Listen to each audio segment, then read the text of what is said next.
Thanks for checking in again. I just want to do a quick post tonight. Not too much winter anymore, obviously. We're going to be going into April now. Although the pattern is a little still below normal and crazy for this time of year, it's spring, and it feels like spring outside. This is actually, I want to start off with the high temperature chart for the next 10 days. You can see all these peaks here, the high temperatures every day. So we have temperatures 45 to 50 degrees, even up close to 60 by the time the weekend rolls around, right around Easter Sunday. And then we have a little bit of a cold spell going back down to the 40s again. But overall, it's tolerable. It's warm.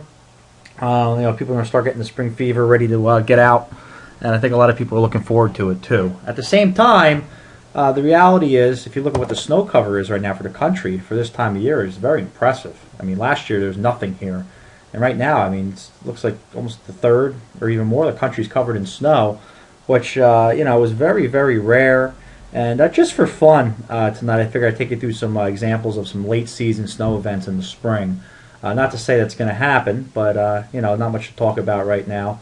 I'm going to be transitioning this website soon into more of a spring and summer mode. But while I'm on the point, let's see what I got here. This is actually 1915, April 3rd and 4th. Look at these snowfall totals here. This is an impressive storm back then. 21-inch amount down here in New Jersey. You had some 17-inch amounts here to city. So very, very impressive. I mean, it can actually snow this time of year, believe it or not, if it's the right temperature and a perfect setup. But very rare. I mean, 1915, it's 100 years ago. We also have 9th and 10th of April, 1996. Didn't get much in our area. A few inches, but a very heavy snowstorm up in New England. Then, let's see, we have 18th and 19th of April, 1983. This is actually a similar pattern to what we're in now. A few 5, 6, 7-inch amounts, very impressive up in northwestern Jersey. 24-inch amounts in the mountains up here. And then finally, check this out. This is the 9th and 10th of May, 1977. Trace amounts here, but up in areas in Massachusetts, 13, 20 inches. I mean, that's crazy. So anomalies do happen. I'm not predicting it's going to happen at all. I'm not that crazy, but I just figured I'd show some maps. If you want to talk about it, could there ever be a storm that produces snow again? In this calendar year, I mean, yeah, there could be.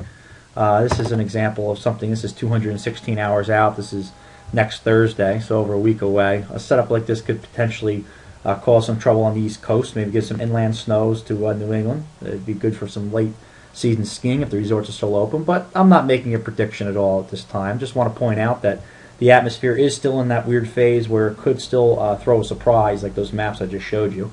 So I'll keep an eye on that. If anything wants to develop over the next 5 days, I'll keep you updated. Pretty interesting to see that there's still potential this kind of time of year.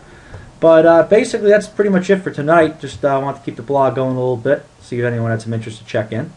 And I'll keep updating on a few odds and ends throughout the week.